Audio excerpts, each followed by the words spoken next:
दुनिया में जितनी भी गतिविधियां चल रही हैं, चाहे कोई गीत बन रहा हो, कोई फिल्म बन रही है, नाटक बन रहा है, कोई व्यापार कर रहा है ना। कोई फिल्म के अंदर में कुछ दिखा रहा है, कोई कुछ दिखा रहा है। हम देखने वालों को और सुनने वालों को सावधानी रखने की आवश्यकता है, क्योंकि जो भी हम देखते और सुनते हैं वो हमारे याददाश्त में फिट हो जाता है। जिसे कहेंगे हमारे मेमोरी चिप में रिकॉर्ड हो जाता है।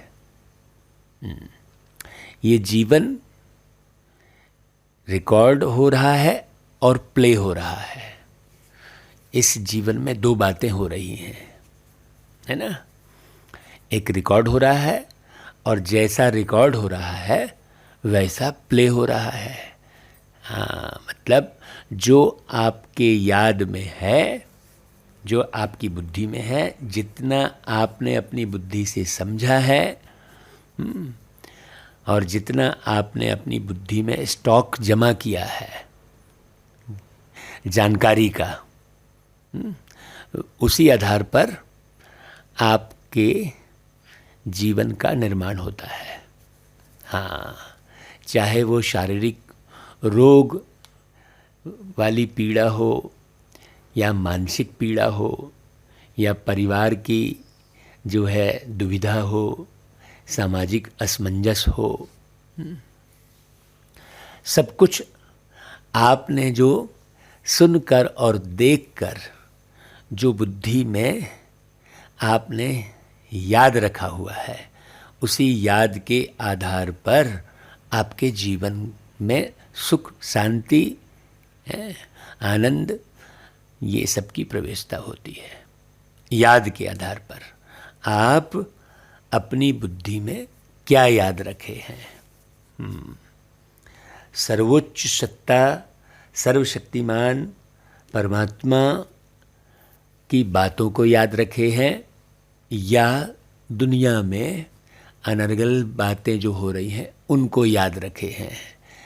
जो व्यक्ति जो याद रखता है वही मुख से बोलता है, वैसे ही कर्म करता है ना भाई, जो उसकी समझ में आ जाता है।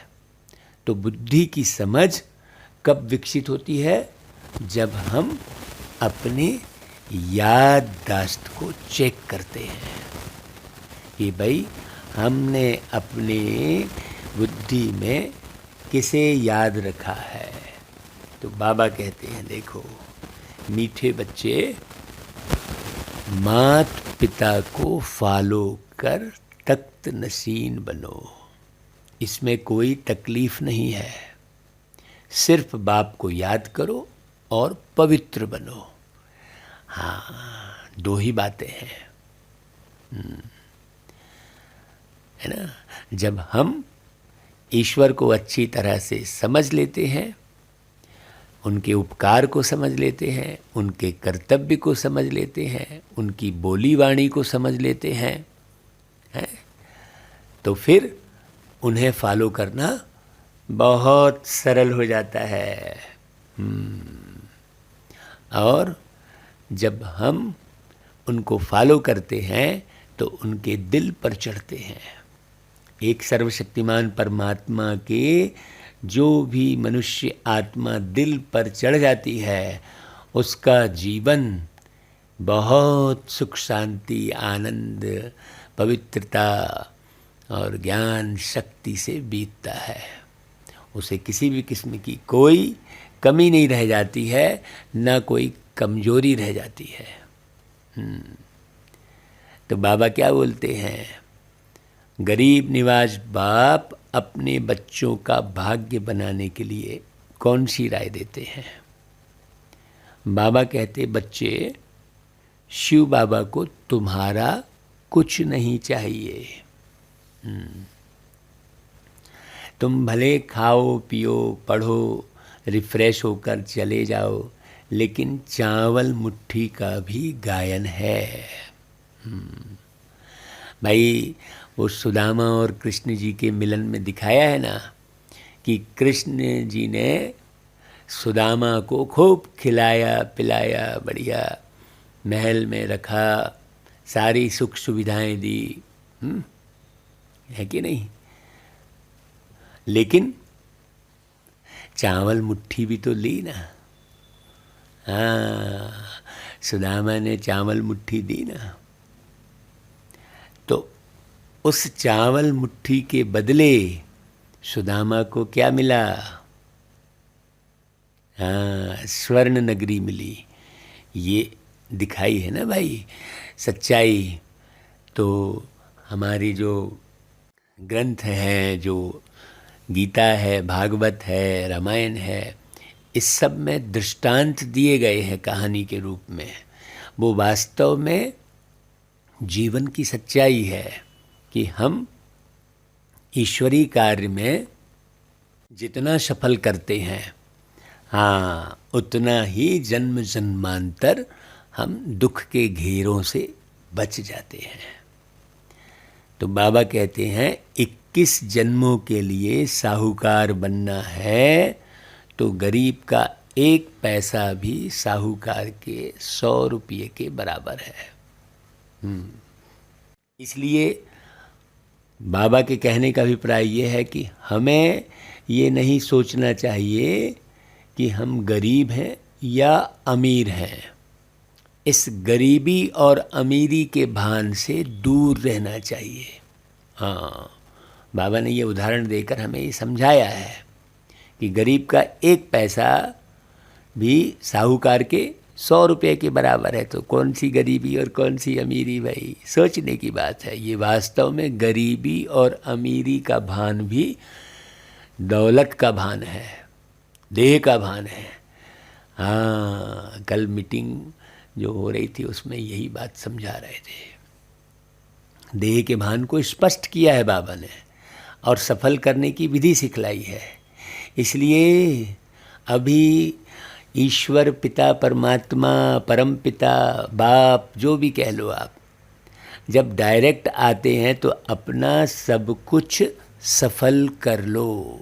हाँ, वो गीत गाए थे ना भाई कि सफल कर लो सांसें अपनी, परम पिता को याद कर, व्यर्थ न जाए जीवन अपना, पल पल को आबाद कर। सफल कर लो सांसें अपनी, परम पिता को याद कर। है ना भाई? हाँ भाई, भक्ति में तो गाते थे कि तुम ही हो माता पिता, तुम ही हो बंधु सखा, तुम ही हो। है ना भाई? ये गाते थे ना भाई। तो किनको हम माता और पिता कह रहे थे ये मालूम नहीं था, गा रहे थे। तो जब गा रहे थे कि तुम ही हो माता पिता, तुम ही हो, तो जरूर वो परमात्मा धरती पर आकर माता पिता बनकर हमारी संभाल करते होंगे ना भाई, कभी ना कभी। हाँ, अब भाई रामचंद्र जी को जैसे भगवान कहा तो भाई वो तो अपने पिता और माता दोनों उनके जो है दिखाए गए हैं। श्री कृष्ण जी को यदि भगवान कहा तो उनके भी माता पिता दिखाए गए हैं। वास्तव में शिव जी के कोई माता पिता नहीं दिखाए गए हैं अगर गौर करें तो। हाँ भाई, ये जो बने हुए हैं दृष्टांत, ये कोई झूठे थोड़ी हैं, बस समझने की ज़रूरत है हमको। जितने भी दृष्टांत दिए हैं गीता में, भागवत में, महाभारत में, जो भी हमारे धर्म के जो ग्रंथ हैं, वो सब ग्रंथ में बहुत सुंदर दृष्टांत दिए हैं, बस समझने की ज़रूरत है। तो तुम ही हो माता पिता, तुम ही हो, किन के लिए बोल रहे हैं ये तो हमारी समझ में आना चाहिए ना भाई, है ना? तो बाबा कहते हैं ओम शांति। भाई गीत का अर्थ तो बच्चों ने समझा। दुनिया में भले पुकारते हैं परंतु समझते नहीं हैं, और तुम जानते हो कि वह हमारे परम पिता बाप हैं। वास्तव में सिर्फ वह तुम्हारे बाप बस नहीं है, लेकिन वो सबके बाप हैं। यह भी समझने का है, जो भी सभी मनुष्य आत्माएं हैं उन सभी के बाप परमात्मा जरूर है। ये बात बुद्धि में अगर आ जाए तो दुनिया में एकता आ जाए। भाई हम सब एक पिता के बच्चे हैं। भाई एकता क्यों नहीं आ रही है? एकता इसलिए नहीं आ रही है क्योंकि ये ज्ञान नहीं है कि हम एक पिता परमात्मा के, हम सब आपस में भाई भाई बच्चे हैं उनके। ये स्मृति में नहीं है किसी के भी।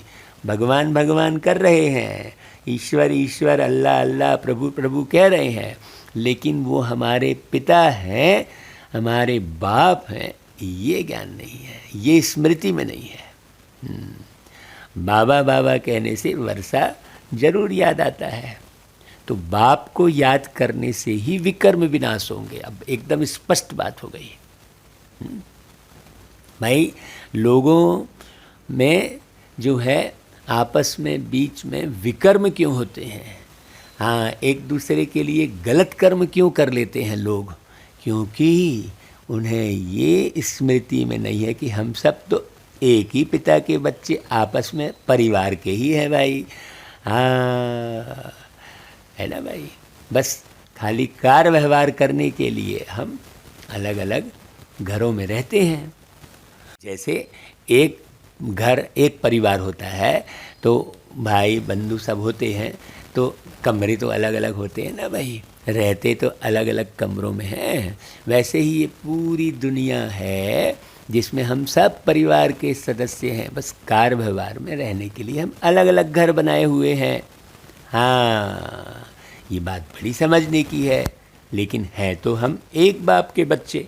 जब उस एक बाप के बच्चे को जान जाएंगे, समझ जाएंगे, हाँ, अपने आप को ये समझेंगे बहुत अच्छे से कि भाई हम एक पिता के बच्चे हैं, तो एकता आ जाएगी। और जैसे ही एकता आ जाएगी सारे दुष्कर्म खत्म हो जाएंगे। एकदम सिंपल सी बात है। एकता कैसे आए सारी दुनिया में? एकता कैसे आए? अभी तो धर्म भेद, जाति भेद, देश का भेद, राज्य का भेद, मोहल्ले का भेद, समाज का भेद, न जाने कितने भेद हैं। तो बाप बच्चों को कहते हैं तुम आत्मा अभी पतित बनी हुई हो, अब उनको पावन बनाना है। ये भेद क्यों आया? ये भेद आया है, बिल्कुल बारीक बात समझाइए बाबा ने, ये भेद आया है काम विकार के कारण। हाँ, अपने को देह समझने के कारण। शरीर जैसा ही समझना बंद करेंगे, आत्मा समझेंगे तो सारे भेद खत्म हो जाएंगे, आत्मीयता आ जाएगी। तो इसलिए है ना, बाबा कहते हैं कि भाई अब सबको पावन बनाना है, माने निर्विकारी बनाना है। सभी के बाबा हैं तो बच्चे जरूर निर्विकारी होने चाहिए। बाबा कह रहे हैं देखो, इसी धरती पर कोई समय सब निर्विकारी थे जो जीवन जी रहे थे। हाँ भाई, पहली बार जो भी इस धरती पर आया वो निर्विकारी था, वो विषय विकार में नहीं फंसा था। तो बाबा खुद समझाते हैं, जब श्री लक्ष्मी नारायण का राज्य था तब सब निर्विकारी थे, अभी तो कोई निर्विकारी नहीं है। जो मुख्य सीट पर बैठे हैं वो भी विषय विकार में उलझे फंसे हैं, और विषय विकार में उलझे फंसे होने के कारण ही सारे पतित कर्म करते हैं। इतनी सब जो मनुष्य आत्माएं देखते हो वह भी निर्विकारी होंगी, क्योंकि शरीर तो विनाश हो जाएगा, बाकी आत्माएं जाकर निराकारी दुनिया में रहती हैं, है ना भाई? तो संसार में जितनी आत्मा है वो सब निर्विकारी हो जाती हैं। कोई परम धाम में रह के निर्विकारी रहता है, और कोई धरती पर शरीर के साथ पार्ट बजाते हुए निर्विकारी रहता है। हाँ, लेकिन रहती सब आत्माएं निर्विकारी हैं। ना तो सतयुग में विकार का नाम निशान है, ना ही परम धाम में है। भाई वहाँ तो शरीर है ही नहीं। जब शरीर नहीं है तो कहाँ से विकर्म होगा और कहाँ से विकार में हम जाएंगे। हाँ, है ना भाई। और यहाँ जो बाबा निर्माण कर रहे हैं, शरीर में रहते हुए भी निर्विकारी रहते हैं। कृष्ण जी वही है। बात बड़ी समझने की है। इसलिए भाई कृष्ण जी को योगेश्वर कहा जाता है। बहुत बारीक बात समझना। संपूर्ण निर्विकारी कहा जाता है कृष्ण जी को, पावन कहा जाता है कृष्ण जी को। तो वो कृष्ण जी को बनाने वाले कौन? निराकार ज्योति स्वरूप परम पिता परमात्मा। कब बनाते? अभी, है ना भाई। बहुत बारीक बात समझना। तो वहाँ विकार का नाम निशान ही नहीं है, परम धाम में भी और सतयुग में भी। इस दुनिया में पार्ट बजाने पहले पहले भारतवासी आते हैं। भारत में पहले पहले इन लक्ष्मी नारायण का राज्य था, तो और सब धर्म वाले निराकारी दुनिया में थे। हाँ, इतनी ऊंची बात कोई बता ही नहीं सकता, एक परमात्मा ही बताते हैं भाई। इस समय सब साकारी दुनिया में है, सारे के सारे। अभी बाप तुम बच्चों को निर्विकारी बनाते हैं। निर्विकारी देवी देवता बनाने के लिए, जब तुम देवी देवता बन जाते हो तब तुम्हारे लिए जरूर नई दुनिया चाहिए। तो देवी देवता कौन बनती है? आत्माएं बनती हैं भाई। हाँ भाई, वो शरीर भी थोड़ी देवी देवता है। हाँ, बहुत बारीक बात समझने की है। आप जो है शरीर और आत्मा दोनों को जब अलग अलग अच्छे से समझोगे तो पूरा ज्ञान स्पष्ट हो जाएगा। तो पुरानी दुनिया तो खत्म होनी चाहिए भाई। देवी देवता बन गए तो शास्त्रों में महाभारत लड़ाई भी दिखाई हुई है, दिखाते हैं। बाकी 5 पांडव रहे, वह भी पहाड़ पर गल गए, कोई नहीं बचा। अच्छा, फिर इतनी सब आत्माएं कहाँ गई भाई? आत्मा तो विनाश को पाती नहीं है, तो कहेंगे निराकारी निर्विकारी दुनिया में गई। ये बड़ी गहरी बात है। हाँ, इतनी ऊंची बात बुद्धि में स्थिर रखना ये साधारण बात नहीं है भाई। सभी आत्माएं कहाँ चली जाएंगी? आकाश से उस पार निराकारी एक धाम है। आप अच्छे से समझना भाई। इसे अच्छे से जो समझ जाएगा भाई, इतनी सारी जनसंख्या जो दिख रही है तो आत्मा है ना भाई शरीरों में। तो वो आत्माएं आई कहाँ से भाई? आज से 100 साल पहले भी इतनी जनसंख्या नहीं थी, है ना भाई। फिर 200 साल पहले और फिर 500 साल पहले, आप और पीछे चलते चले जाओ। जब 100 साल पहले इतनी जनसंख्या नहीं थी तो फिर ये जनसंख्या बढ़ी कहाँ से? तो आत्मा है ना भाई, आत्मा ही शरीर से निकलती है। तो ये आत्मा का ज्ञान होना बहुत अनिवार्य है। भाई आत्मा तो विनाश को नहीं पाती है भाई। हाँ भाई, मरने के बाद भी लोगों को अनुभव होता है ना भाई, देखा होगा। तो ये सारी आत्माएं कहाँ चली गई? निर्विकारी दुनिया में बाबा ले जाते हैं। ऐसे नहीं जाती हैं, ऐसे जनसंख्या बढ़ती चली जाती है। जब बाबा ऊपर से धरती पर आते हैं, वो परमात्मा, वो निराकार परमात्मा, इसे अच्छे से समझना है। जब वो धरती पर आते हैं तब सबको ले जाते हैं, समझा कर बुझा कर अच्छे से। हाँ भाई, बहुत बारीक बात समझना भाई।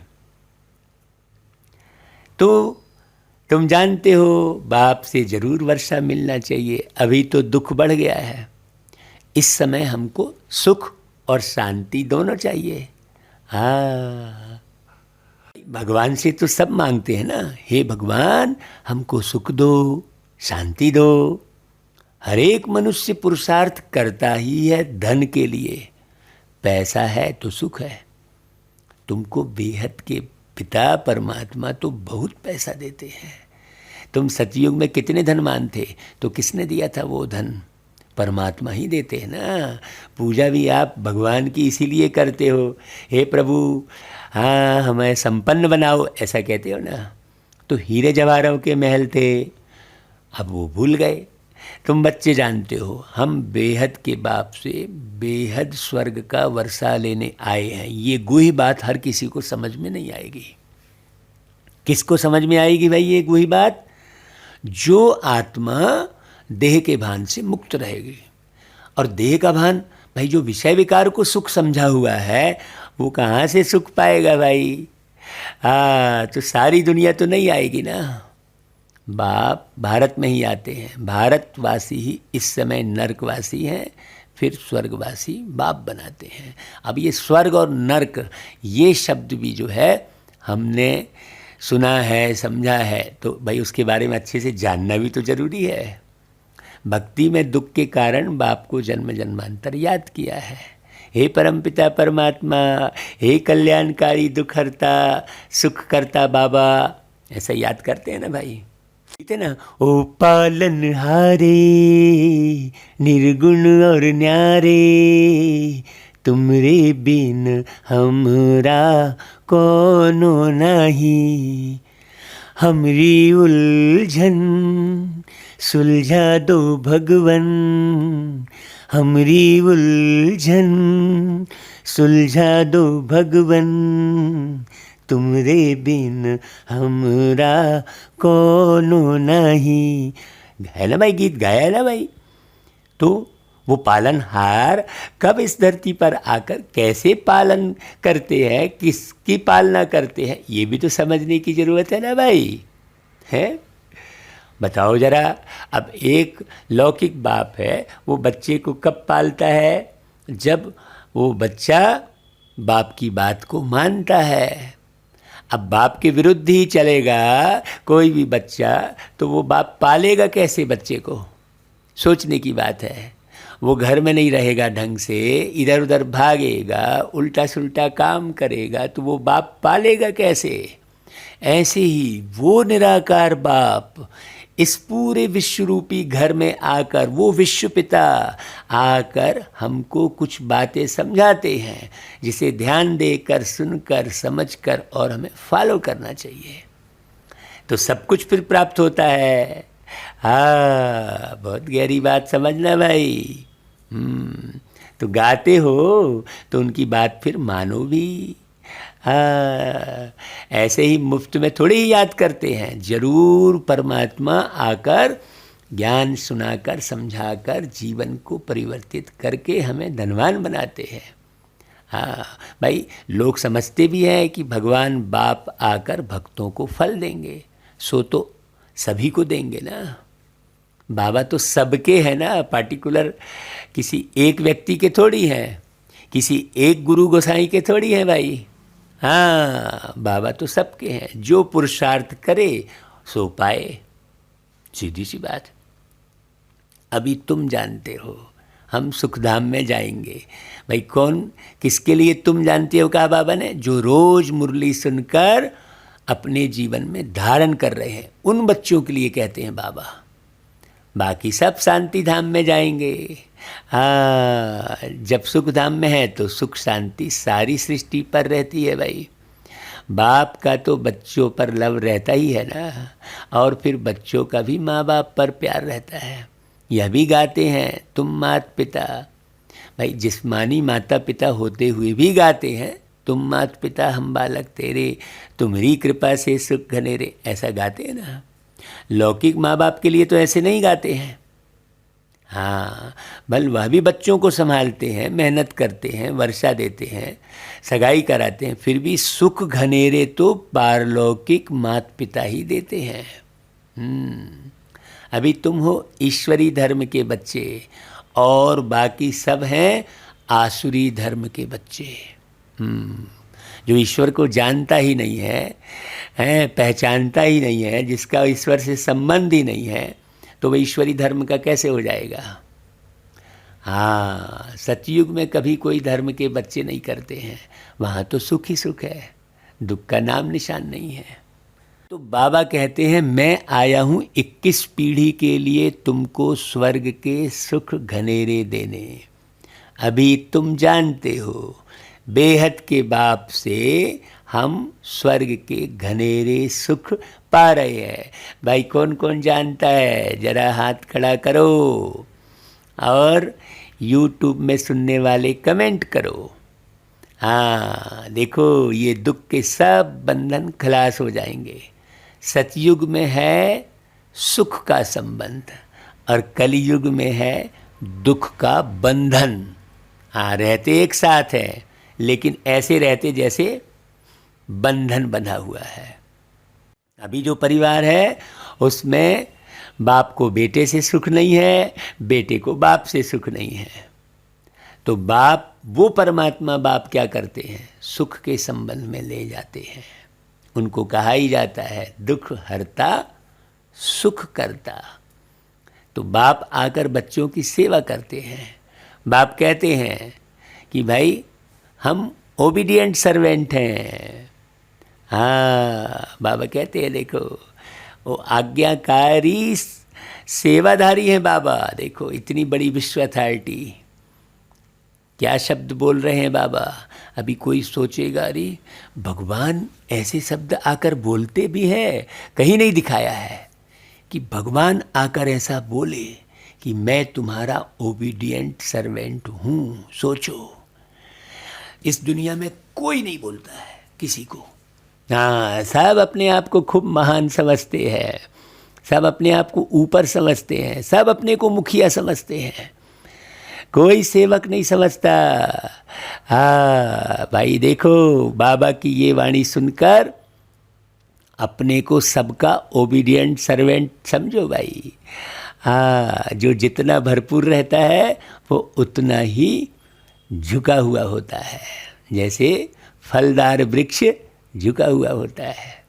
तो बाबा ज्ञान के सागर है, शांति के सागर है, सुख संपत्ति के सागर है, लेकिन बोल क्या रहे हैं कि हम ओबीडिएंट सर्वेंट हैं। देखो बाबा कहते देखो तुमने मुझे आधा कल्प याद किया है कि ओ बाबा आकर हमको सुख घनेरे दो। तो बाबा कह रहे हैं कि अब मैं आया हूँ देने, तो फिर श्रीमत पर चलना है ना। यह मृत्यु लोक तो अब सब खत्म हो जाने वाला है, अमर लोक स्थापन होता है। हाँ, अमरपुरी में जाने के लिए अमरनाथ बाबा से तुम अमर कथा सुनते हो। वहाँ तो कोई मरते नहीं, मुख से कभी ऐसे नहीं कहेंगे कि फलाना मर गया। आत्मा कहती है हम यह जड़जड़ी भूत शरीर छोड़कर नया लेता हूँ। वहाँ मरने वाला शब्द है ही नहीं।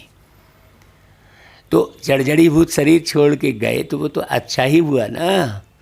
वहाँ कोई बीमारी आदि होती नहीं कि कोई युवावस्था में ही शरीर छोड़ दे, ऐसा तो कोई होता नहीं वहाँ पर। मृत्यु लोक का नाम ही नहीं है।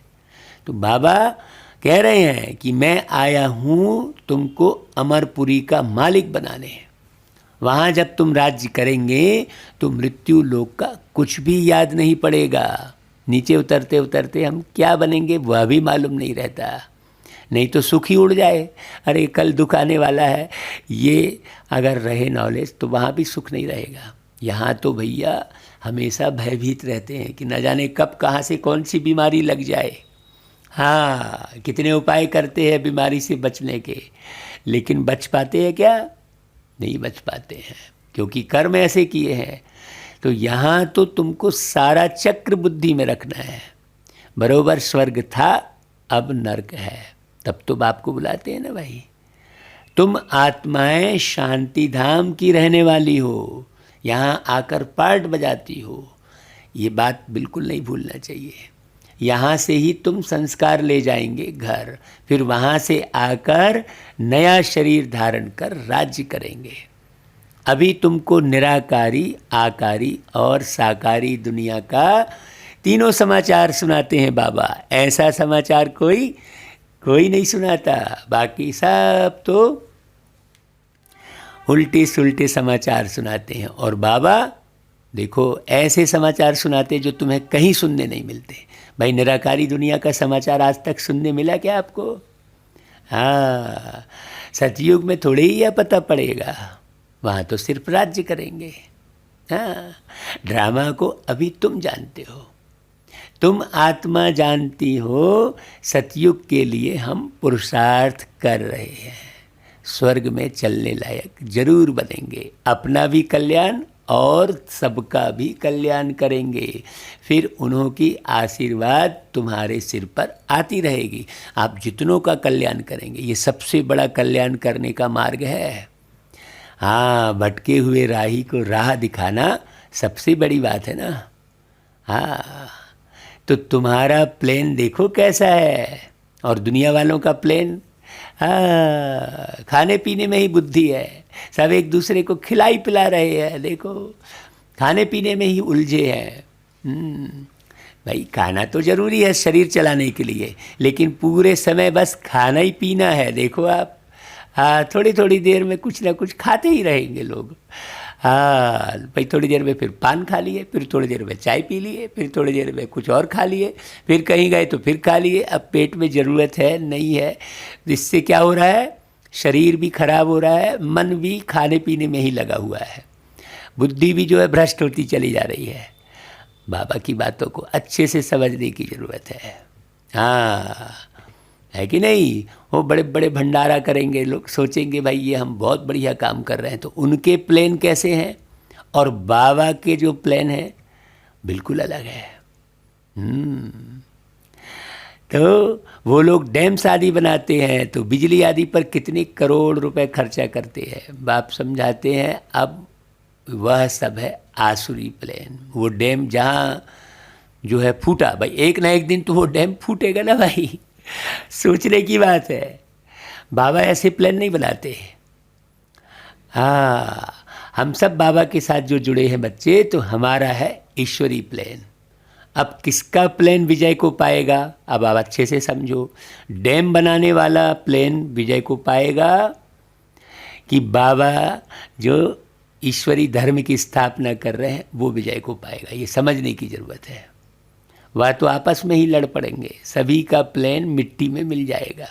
वो कोई स्वर्ग की स्थापना तो नहीं करते हैं ना भाई, वो जो कुछ करते हैं सब दुख के लिए। हाँ, बिजली अब सारी, अब भाई चलो सुख तो मिल रहा है, बिजली से लाइट हो रही है, लेकिन हाँ कहाँ पर किस करंट लग जाए, कौन सा वायर छू जाए, सबके ऊपर मौत लटका हुआ है। चारों तरफ बिजली के करंट का, वायर का जाला बिछा हुआ है। आंधी तूफान आया, ले भाई गई बिजली। जरा ही देखो है ना कितना कष्ट पाते हैं। क्यों बंद करना पड़ता है बिजली, क्योंकि करंट वाली बिजली है। हाँ, बाबा ऐसा आविष्कार नहीं करवा रहे हैं, सोचने की बात है। तो यहाँ जितने भी प्लेन हैं सब में दुख छुपा हुआ है। हाँ, मोबाइल ब्लास्ट हो जाता है, गैस सिलेंडर बस्ट हो जाता है, ट्रेन जो है एक्सीडेंट हो जाती है, एरोप्लेन क्रैश हो जाता है। बताओ, तो यहाँ के जितने भी प्लेन हैं सब है क्या सही? हाँ, सब में भय समाया हुआ रहता है। एरोप्लेन में बैठते हैं तो सबको मौत का भय रहता है। हे भगवान, भैया हे भगवान सही समय पे सही उतार देना, बस भगवान को फिर याद करते हैं भाई। भगवान ही रक्षक है, ऐसा बोलते हैं ना भाई। तो बाबा जो प्लान बना रहे हैं उसको भी सुनो समझो। तो बाबा का प्लान स्वर्ग बनाने का चल रहा है, तो तुमको कितनी ना खुशी होनी चाहिए भाई। जिसको ये बात समझ में आ गई है वो तो अंदर अंदर सदा खुशी में रहेगा भाई। गाते भी हो ना, तुम्हारी कृपा से सुख घने रे, तो वह तो पुरुषार्थ कर लेना है ना भाई।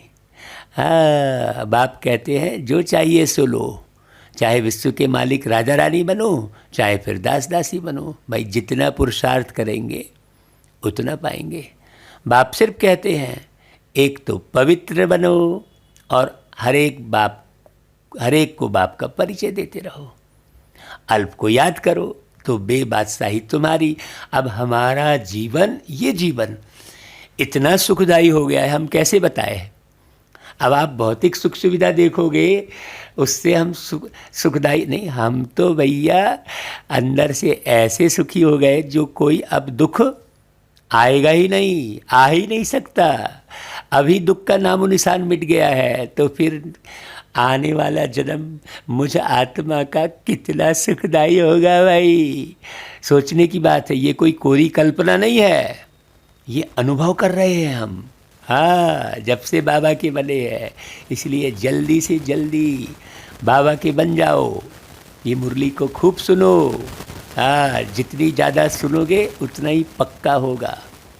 हाँ, कोई भी चीज़ सुनने से, देखने से पक्की होती है। आपको सुन सुन के बीमारी पक्की हुई है, बाकी कुछ ऐसा है नहीं सही मायने में देखा जाए तो।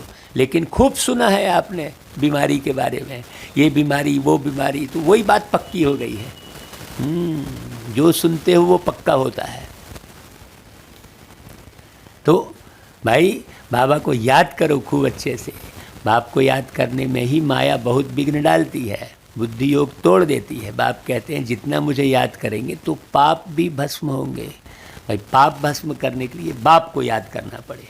हाँ भाई कहते हो ना मैं पापी हूँ, दुष्ट हूँ, तो पाप को भस्म करो, उसकी विधि सिखा रहे हैं बाबा। तो भस्म भी होंगे पाप और ऊंच पद भी पाएंगे। इसलिए भारत का प्राचीन योग मशहूर है, लेकिन वो योग कौन सा है कोई नहीं जानता है। बाप को लिबरेटर भी कहते हैं। 21 जन्म के लिए बाप तुम्हें दुख से लिबरेट करते हैं। भारतवासी सुखधाम में होंगे, बाकी सब शांति धाम में होंगे। निराकारी दुनिया और साकारी दुनिया का प्लान दिखाने से झट समझ जाएंगे। और धर्म वाले स्वर्ग में तो आ ना सके भाई। हाँ, जो स्वधर्म में टिकता है वही स्वर्ग में आता है। हाँ, बहुत बारीक बात समझना। बाकी सब देह के धर्म हैं। आप भाई टोपी देखकर समझते हो ना, सर में टोपी रखी है तो उसको देखकर भ्रमित होते हो ना, हाँ ये मुस्लिम धर्म का होगा। फिर पगड़ी देखकर हाँ ये सिख धर्म का होगा। तो सारा तो शरीर के धर्म है, स्वधर्म तो किसी ने जाना ही नहीं है।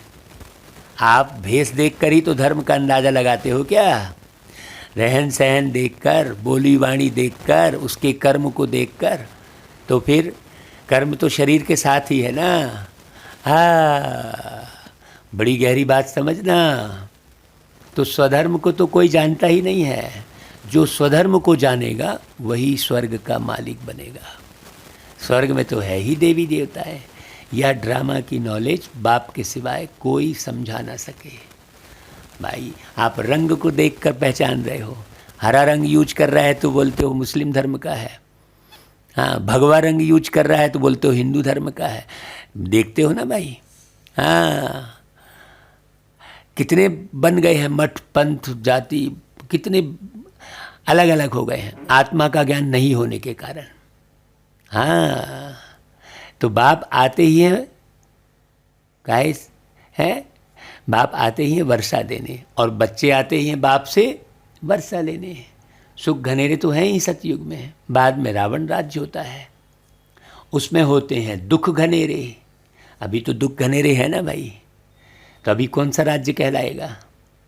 अभी तुम समझते हो बाबा हमको सच्ची सच्ची कथा सुनाकर अमर लोक में जाने के लायक बनाते हैं। अभी ऐसे कर्म करते हो तब तो 21 जन्मों के लिए धनवान बनते हो भाई। कहते भी है धनवान भव पुत्रवान भव। तो वहाँ एक बच्चा एक बच्ची तुमको जरूर होंगे। हाँ, आयुष्मान भाव कहते हैं तो तुम्हारी आयु भी 150 वर्ष होगी। अकाले मृत्यु कभी होता ही नहीं वहाँ। तो यह बाप ही समझाते हैं। तुम आधा कल्प हमको पुकारते आए हो। सन्यासी ऐसे कहेंगे क्या है कि भाई तुम आधा कल्प हमको पुकारते आए हो? वह क्या जाने बाप कितना प्यार से बैठ समझाते हैं। बच्चे, यह एक जन्म अगर पावन बनेंगे तो 21 जन्म पावन दुनिया के मालिक बनेंगे। तो तुम छोड़ो 5 विकारों को और उठकर ज्ञान स्नान करो। तुम छोड़ो 5 विकारों को। विकारों में मत फंसे रहो, विकारी ख्यालात मत चलाओ, विकारी दृष्टि मत रखो। हाँ, चमड़ी, गोरी चमड़ी को देखकर आकर्षित मत हो। बहुत बड़ी भ्रांति दुनिया में फैली हुई है। दुनिया में बहुत है भ्रांति, इसलिए है अशांति। हाँ, गोरी चमड़ी को देखेंगे, खूब दमड़ी को देखेंगे। हाँ, कई तो ऐसे हैं चमड़ी जाए पर दमड़ी न जाए, शरीर पूरा गला जा रहा है लेकिन धन के पिछाड़ी ऐसे भाग रहे हैं, शरीर का भी ख्याल नहीं है। जिसको शरीर का ख्याल नहीं है वो आत्मा का क्या ख्याल करेगा भाई? सोचने की बात है। लगे हुए हैं, भिड़े हुए हैं, उटपटांग कुछ भी, जो भी गा रहे हैं वो क्या गा रहे हैं, क्या कर रहे हैं भाई? रद्दी सद्दी देह भान में लाने वाले गीतों को गाने वाले का सम्मान हो रहा है। सोचो, देह के पीछे भागते हुए दृश्य दिखा रहे हैं, हीरो जो है हीरोइन के पीछे भाग रहा है, उसकी देह की पीछे भाग रहा है और उसको बहुत महान बोल रहे हैं। सोचने की बात है, इस दुनिया में सम्मान किसका हो रहा है? हाँ, जो जितना ज़्यादा उटपटांग कर्म कर रहा है उसी का तो सम्मान हो रहा है भाई। हाँ, उसको ही लोग याद कर रहे हैं, उसकी ही तस्वीर लगा के बैठे हैं। सोचने की बात है, कहाँ से बढ़िया दुनिया आएगी? तुम चित्र ही सही नहीं दिखा रहे हो तो चरित्र कहाँ से अच्छे होंगे? हाँ, फिर चरित्रहीन को तुम मारते पीटते हो, सजा देते हो। अरे पहले चित्र तो सही करो, दुनिया में जो चित्र फैला रहे हो।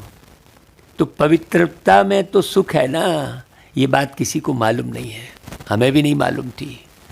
हाँ, कि पवित्रता क्या चीज़ है। तुम पवित्र देवी धर्म वाले थे, अब आप पवित्र बन दुख में आए हो। दुख का मूल कारण बाबा बता रहे हैं, आप करके देखो भाई। हाँ, अभी जब थोड़े दिन कुछ साल पवित्र रहने में इतना सुख मिलता है तो सोचो वहाँ तो पवित्र दुनिया ही है।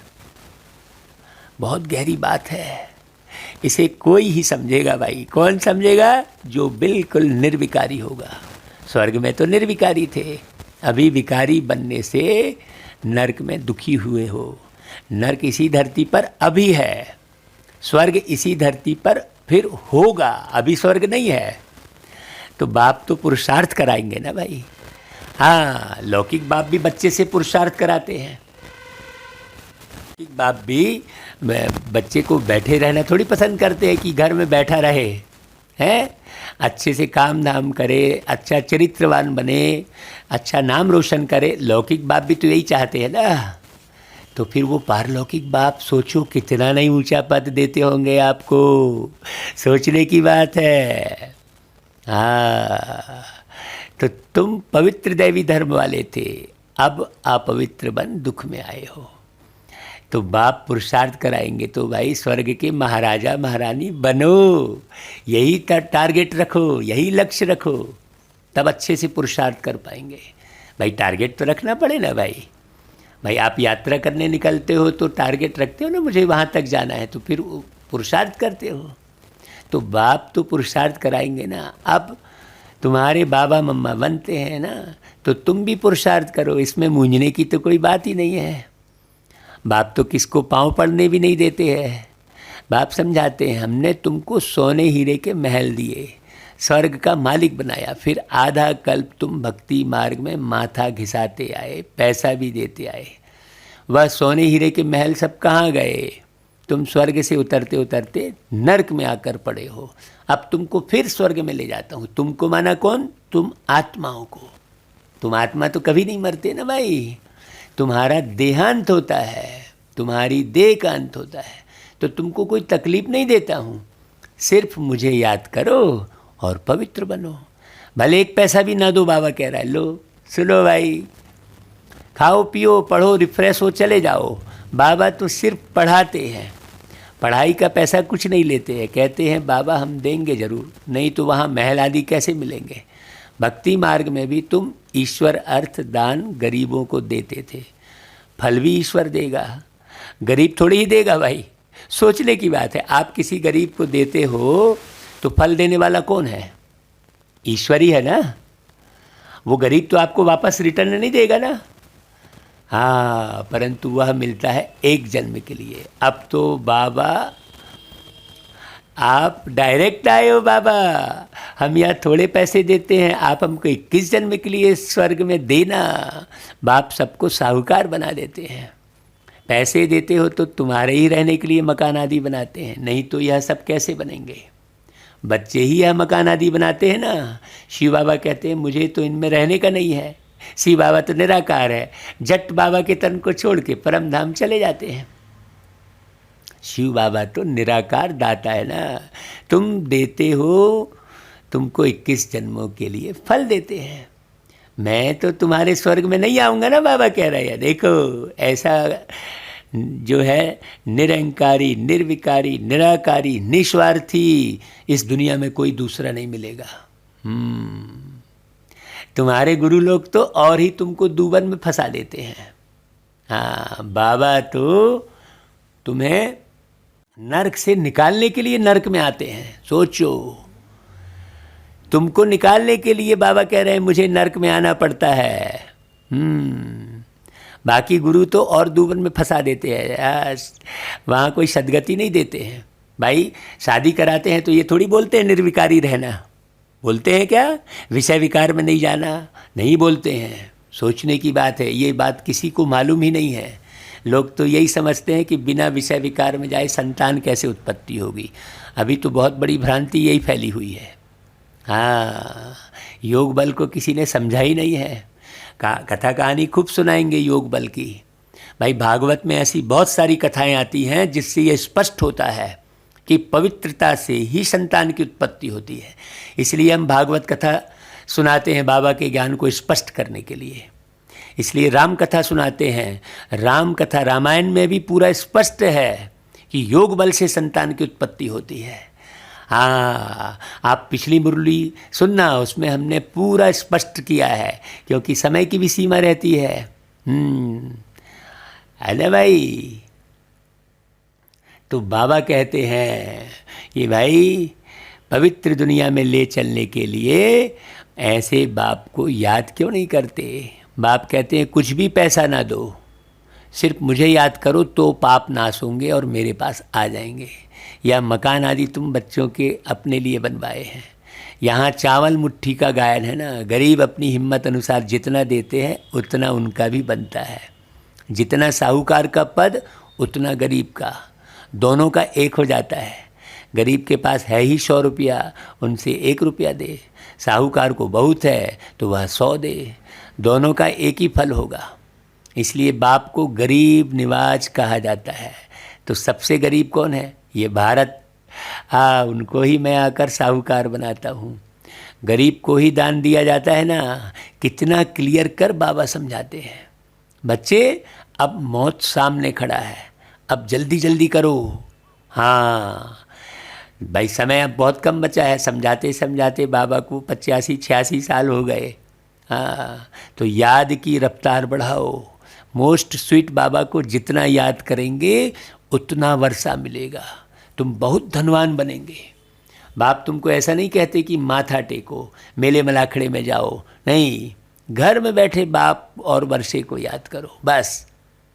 बाप है बिंदी। भाई अभी हमने बाबा को खूब अच्छे से समझ लिया था, तो भाई घर बैठने का अवसर मिला, लॉकडाउन हुआ तो हमें बड़ी खुशी हुई। हाँ चलो भाई, फ्री होकर अब पूरे बाबा को अच्छे से याद करेंगे, नहीं तो कर्म में थोड़ी बहुत बुद्धि तो भागी जाती थी। तो बहुत आनंद आया हमको। तो भाई हमने तो खूब पुरुषार्थ किया। इस लॉकडाउन क्या हुआ हमारे लिए, तो भैया वरदान मिल गया हमको। क्यों? हम बाबा को जान रहे हैं, पहचान रहे हैं, खूब अच्छा संबंध है, तो खूब बाबा को याद किए और बहुत अच्छा पुरुषार्थ हुआ भाई। हाँ, दुनिया वाले उससे दुखी हुए, अरे ऐसा हो गया, हमको कुछ नहीं भाई, खाने के लिए 2 वक्त की रोटी, हाँ पहनने के लिए 2 जोड़ी कपड़े, इससे जीवन चल जाता है। लेकिन बस दिखावेबाजी में ही लोग खूब धन के पिछाड़ी भागते हैं। तो घर बैठे बाप और वर्षे को याद करो बस, मत पैसा खर्चा करो। बाबा कहता है भले। बाप है बिंदी, उनको परमपिता परमात्मा कहा जाता है, सुप्रीम सोल, सबसे ऊंचते ऊंच है। तो बाप कहते हैं मैं भी बिंदी हूँ, तुम भी बिंदी हो, सिर्फ भक्ति मार्ग के लिए मेरा बड़ा रूप बना कर रखा है। हाँ, नहीं तो बिंदी की पूजा कैसे करें? अब पूजा करना है उनको। उनको कहते भी हैं शिव बाबा। भाई किसने कहा ये बात नहीं मालूम, आत्मा बोल रही है ना, वो शिव भोले बाबा।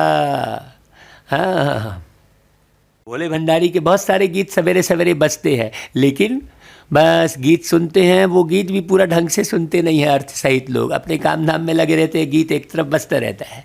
मंदिर में शिव भोले भंडारी का खूब गीत बजेगा। सावन के महीने में तो बस शिव शिव ही रटेंगे लोग, लेकिन कौन पुकार रहा है, क्यों पुकार रहा है, ये नहीं मालूम है। हाँ, अभी तुम कहते हो कि शिव बाबा हमें वर्षा दे रहे हैं, वंडर है ना भाई। 84 का चक्र फिरता रहता है। अनेक बार तुमने वर्षा लिया है और लेते ही रहेंगे, अनेक बार लिया है। देखो, ये बात समझने की है। कितना अच्छी रीति बाप बैठ समझाते हैं भाई। हाँ अच्छा भाई, मीठे मीठे सिके लधे बच्चों प्रति मात पिता बाप दादा का याद प्यार और गुड मॉर्निंग। रूहानी बाप की रूहानी बच्चों को नमस्ते और हम रूहानी बच्चों की रूहानी मात पिता बाप दादा को याद प्यार गुड मॉर्निंग और नमस्ते। भाई सार तो बहुत ही दमदार है। हाँ, सार सुन लो बहुत अच्छे से। देखो, मौत सामने खड़ा है, इसलिए अब याद की रफ्तार को बढ़ाना है। ना जाने कहाँ से कौन सा परमाणु बम आकर गिर जाए और सब स्वाहा हो जाए, कोई ठिकाना नहीं है। बना है तो यूज़ तो ज़रूर होगा भाई। इतनी बीमारियां कहाँ से कौन सी बीमारी लग जाए और कौन शरीर छोड़ दे, कोई भरोसा नहीं है।